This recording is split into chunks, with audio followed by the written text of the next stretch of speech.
जिस माँ के बच्चे हैं उसका नाम पॉली है और उसी ने आज से तकरीबन 1.5 साल पहले 8 नवंबर 2016 को 4 बच्चे दिए थे और वो चारों की चारों फीमेल्स थी, जबकि ये 3 जो अभी आपने देखे हैं और ये जो हैं इसमें 2 फीमेल्स हैं और 1 मेल है।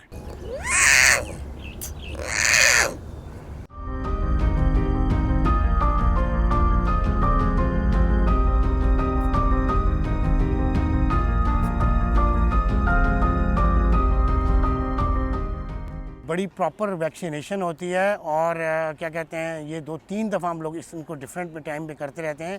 प्लस इनकी ग़िज़ा में अभी हम लोगों ने आहिस्ता आहिस्ता जैसे थोड़े बहुत लाइट्स रखे हैं, क्योंकि अभी सिर्फ 2.5 महीने के हुए हैं, लेकिन अभी तो इतने वायलेंट नहीं है। लेकिन आपने देखा होगा स्टार्ट करें, अगले 10-15 दिन के बाद फिर ये थोड़े वायलेंट हो जाएंगे।